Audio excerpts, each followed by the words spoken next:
Last time in this Surah Ar-Rahman series, that he made the earth accessible and made it for all kinds of creatures. You know who has a much better understanding of all kinds of creatures, even better than like the nature documentaries we make? The jinns have way better perspective, first-hand perspective on all of the species here. Plus, on top of that, they have access to beyond this earth because they travel around, right? So they have, from what Allah tells us, they have more access and more view of the universe than we do. And they have more view of the planet than we do. They have more understanding of the planet than we do. In fact, it also seems like they are multilingual too. الرحمن علم القرآن. To help you follow along and reflect more deeply, we've created a companion workbook for this series. Download it at bayyina.com/Rahman. فَبِأَيِّ آلَاءِ رَبِّكُمَا تُكَذِّبَانِ. This is something now we're going to dig a little more into what this then means.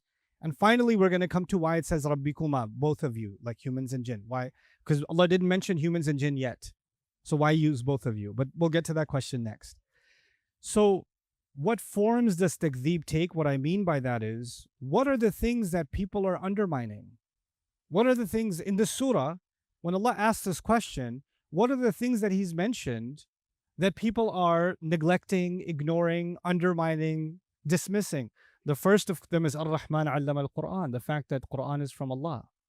Nah, he's just making up some stuff. It's just new brand of poetry. That's all it is.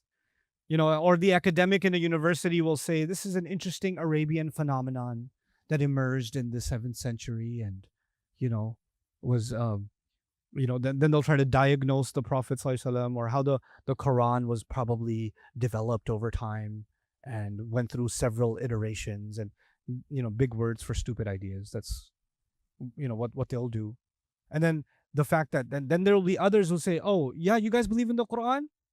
Why? It's so harsh. It's so barbaric. The God of the Quran is so cruel, The minister might come to you, the preacher might come to you, our God is love. Your God, Allah, He's just a destroyer. I mean, look at what happens in the Quran. Have you heard what happens in the Quran? Jahannam. There's a denial of the Quran being what?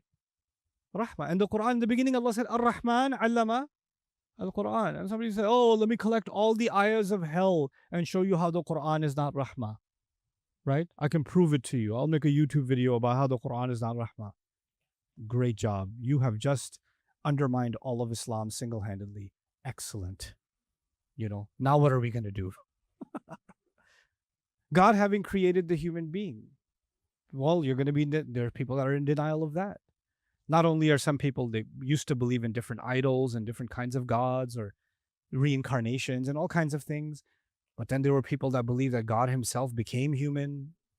Then there are people who believe that there is no God. We're just accidentally here. We just happen to exist. We're no different than just a bacteria. We're no different than a cockroach. We're just a more advanced version. Like the PC used to be basic, and now we have, if you look at a computer from the 1980s and you look at an iPhone now, there's a big evolution in technology. We're just an evolved version of ants. We're just a much more advanced version of, bacteria. That's all we are. So there's no God involved in the creation of the human being. And then our ability to speak, our ability to communicate, why should I think that's special? That's just some accident of evolution.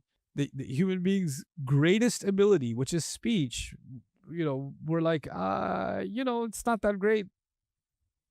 Why do we have to consider that a rahmah from Allah? Our ability to communicate, And I love these arguments that people make. What if there's a species that's much more better at communicating than we are? Okay, you keep waiting for that, right?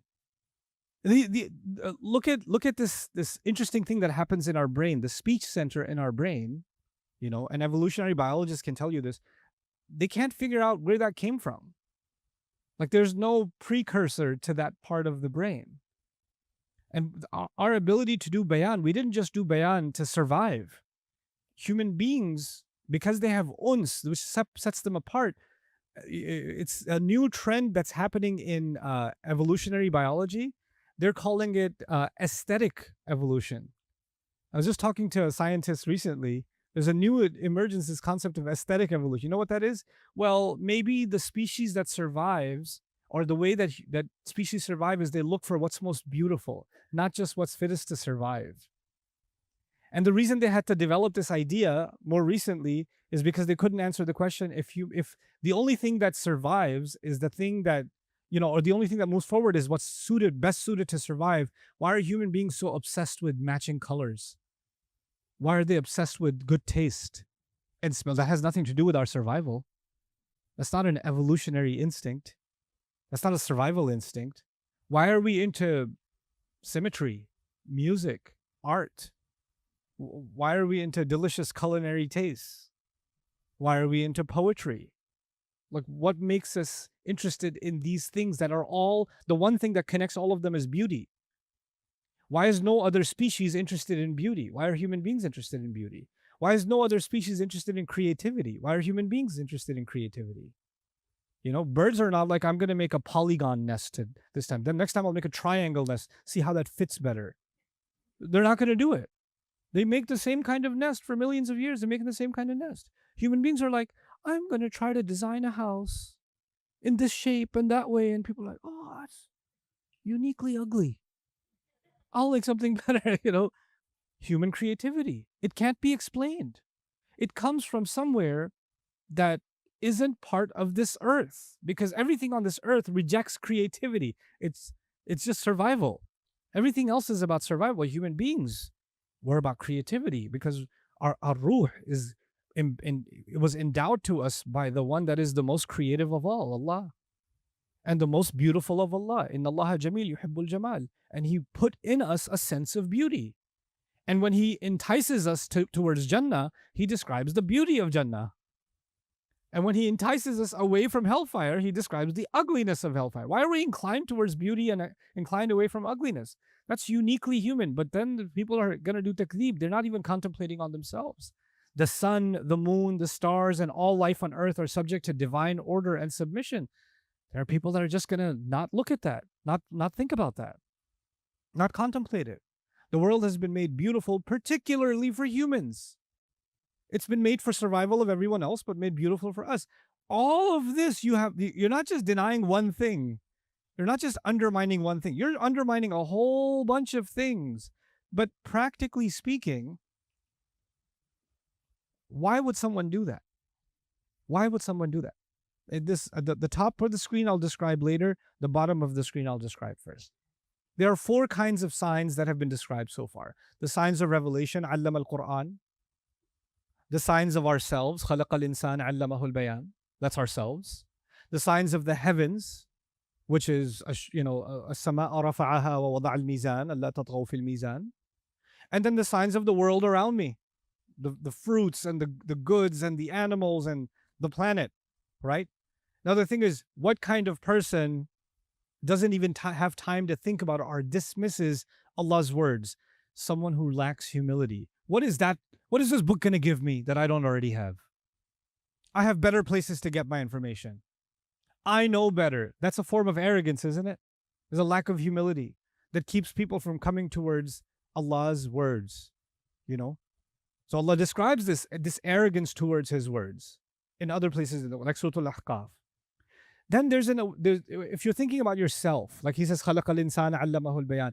Why don't we contemplate ourselves? Like, if I think about what ability I have, what I'm made of, how I've been made, how complicated I am. Actually, this is one of the most confusing things you can do and deeply spiritual things you can do, is just take a walk and think about yourself.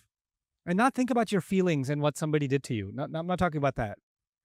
Actually think about yourself. Like, what am I?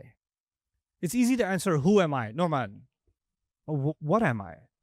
Am I just a composite of flesh and bones? Is that all I am? Am I just a name that was given to me by my parents? Is that all I am? Am I just a collection of my experiences in life, like the therapist will tell me? Is that all I am? Is it am I just a series of traumatic episodes that lead me to be the messed up thing that I am now? That's all I am? It's just a bunch of experiences? Am I just a composite of my memories? That's all I am? Is there something more to me than my emotions and my physical being? Is there something heavenly inside me that's beyond even the seven skies that was poured into me, that longs for something greater? Is that also me? There's parts of me that are so dark and so low. There's parts of me that are so depressed and so meaningless. There are parts of me that are so animal. And there are parts of me that are so spiritually elevated. That's also inside me. And I'm all of those things at the same time. I'm pretty complicated. That's pretty complicated. I'm someone who wants to contemplate the Quran and wants to play the newest game on PlayStation. All at the same time. How am I all of these things at the same time? Who made me this complicated? Who made me this? It's a profound thing to just, if you just contemplate that about yourself. Just khalaqal insan and allamahul bayan. I would become and you would become so much more self-aware. But you know who doesn't have time for self-awareness? People that are just indulged and like distracted all the time. You're so focused on things that don't matter. You take a part of yourself, like your feelings. You take a part of yourself, like your entertainment or your appetite or your urges. You take one piece of yourself and you let that invade yourself. And the other parts of yourself, you become blind to them. You don't even think about them anymore. And so that's another kind of takdeeb. We do takdeeb of ourselves. We undermine ourselves. Then Allah says of the heavens, who has time to think about the order of the cosmos? We're sitting here discussing the order of the cosmos outside of this conversation. What are we going to sit and think about the stars? And think about the moon and the sun and contemplate that? I got work. I'm going to think about traffic on the Jersey Turnpike and whether or not I should take the Garden State Parkway.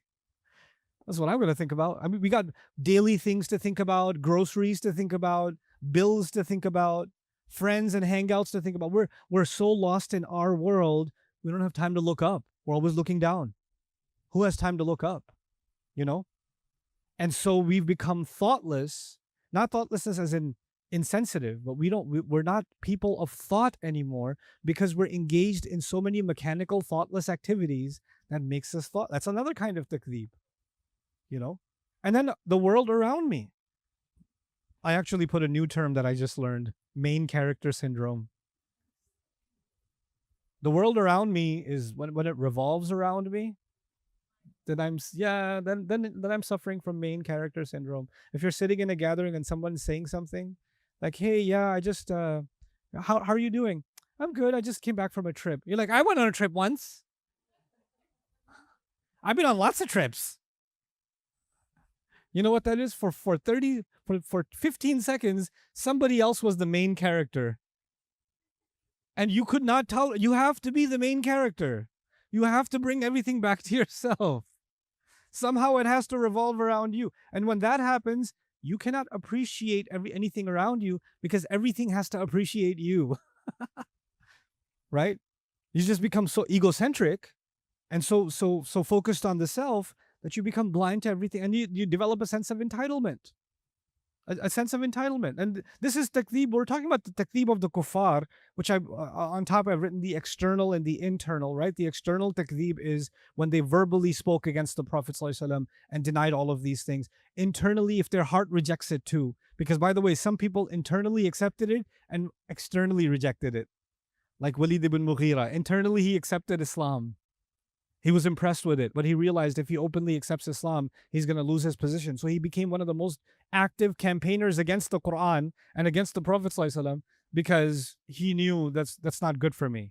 Like you have a lot of TV show pundits that spew a lot of nonsense, but actually it's known, a fact of life. They don't believe any of the stuff they say. But they do it because it pays the bills and it gets them ratings and all of that stuff, right? So they're saying it because they're pandering to the crowd. And that money or that fame or that popularity or whatever, the clout, that's more valuable to them than their commitment to the truth. That existed back then too. That's also takdeeb. And we should know when someone's You don't have to, if somebody was debating with me and I know the reason they're debating with me is not because they disagree with me, is because they're trying to impress their audience, then I don't have to debate with them because their arguments aren't even genuine. The truth is they actually believe deep down inside. And that's what the Quran does a lot of times. People would come and give complaints, make claims against the Quran. Allah wouldn't even address the answer. Like He wouldn't even respond. He said, they say this, they say this, they say this. Ignore them. We know what's really going on inside them. We know what their real intentions are. SubhanAllah. Allah diagnoses the inside. That's also takzeeb. But what does this boil down to for you and me practically? Before I come to the next ayah. Just today, this session is just about this ayah. Really what it boils down to is appreciation. If I was to summarize the juice, what this statement comes down to, it's appreciation. Appreciating Allah as Ar-Rahman, appreciating the Quran as Ar-Rahman, appreciating the fact that I've been created as Ar-Rahman, appreciating the ability of speech as Ar-Rahman, and each one of them results in something. If I appreciate Allah as Ar-Rahman, if I acknowledge that deep down inside, then the thoughts I have about Him are going to change. I'm not going to see Him in a negative light. Now, when do people see Allah in a negative light? When bad stuff happens. When an earthquake like Turkey happens. When an earthquake in your life happens, then you see Allah in a negative. Why did Allah do this to me? Why does He hate me so much? Why does He let this bad person get away with it and I have to pay the price? How come they did this, this, this, and this? They're happy. And I'm the one who gets blamed and accused and hurt and abandoned, and all this stuff happens to me, and look at them. They're just walking around happy. You know, this happened last night. I woke up in the middle of the night thinking about this jinn and human thing that we're going to be studying. And an ayah came in my head and I started reading about it. It's from, it's about Ayyub alayhi salam. And Ayyub alayhi salam said something so strange. He said, he turns to Allah, he says, Inni massani ash-shaytanu bi nusubin wa adab. The devil has touched me. The devil has touched me with exhaustion and with pain, with torture. So he's a prophet, right? How can a prophet be touched by who? The devil. So we have to understand, what does he mean by that? What does he mean by the devil has touched me with exhaustion? What this implies is a couple of things. One of them that I want you to know for this discussion is that when a person is exhausted doing the good thing, when they're exhausted doing the right thing is exhausting. It's exhausting. And nobody around you appreciates it. They don't see that you're doing a good thing. And they keep undermining it. The shaitan comes, he doesn't just come to you. First, he comes to the people around you and says, say something that will completely demotivate this person. Say something that will break their heart. Say something that will crush their soul. Right? And they're not saying it deliberately. The shaitan kind of just whispers this idea to them. And here you were motivated to do something good. Like, for example, here's my favorite recent example. Some lady decides she's going to go to the masjid for Jum'ah. For once, she decided that she's going to pray again. So she braves herself. She gets brave. She puts the hijab on. She goes and she prays. And somebody taps her on the shoulder from right behind after Jum'ah and says, by the way, you're wearing it wrong. Your prayer didn't count. Right? They do that. So shaitan came. First, the shaitan came to the lady behind her and said, hey, fix her salat. Let her know her salah didn't count. And make sure other people hear it. So she does it. For the sake of Allah, I'm telling you, sister. Amr bil ma'roof and nahi anil munkar. Since you are a manifestation of munkar yourself, fix your hijab because that prayer didn't count. Okay? Now the shaitan, okay, he's done his job with this lady. And this woman that took so much effort to come to the masjid, now shaitan comes to her. He says, you see why you shouldn't come here? People are so judgmental. You know, they're just bad for your deen. They're bad for your soul. They're bad for your spirit. You know what? I can't even deal with this judgment anymore. I'm walking out of here. That's why I don't wear hijab anymore. This is my truth. This lady got played by the shaitan, and then the lady in front also got played by who? The shaitan. And they bought, this one thinks they're doing a good thing, this one thinks they're protecting themselves. They both fell for his trap. And you know what shaitan does? The moment you feel exhausted and demotivated, Nusub, he comes and hits you. He knows this is a weak point.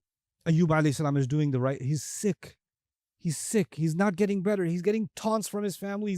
He's living this miserable existence.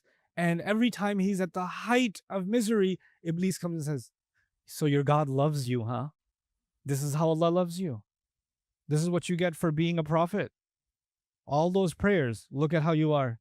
Look at how coughing up blood. Look at the boils on your skin. Look at yourself in the mirror.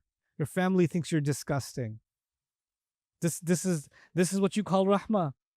And he can hear those thoughts. They're not his thoughts. Whose thoughts are they? Who's trying to implant those thoughts in him? Shaitan. And he says, Ya Allah, as I feel exhausted, Shaitan sees my exhaustion and he tries to touch me. And he calls on to Allah and says, Ya Allah, no.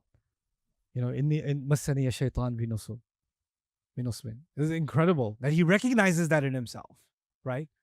So we have to develop appreciation. And what that means is the one that will get in my way is actually going to be Iblis. He's not going to let me see that Allah is Ar-Rahman. Every time I'm getting close to appreciating Allah is Ar-Rahman and I go through any trial, he's going to take that trial and translate it into Allah is punishing me in some way. Allah hates me in some way. Allah abandoned me in some way. And then when it comes to learning the Quran, I don't want to learn the Quran. It's scary. I don't want to learn the Quran. Every time people have even come and told me, every time I start learning the Quran, something bad happens in my life. I've had literally people tell me that. Every time I try to learn the Quran, something bad happens in my life. Like, really? When the Prophet ﷺ started receiving the Quran, really bad stuff happened in his life too. Every time Quran came, people hated him more.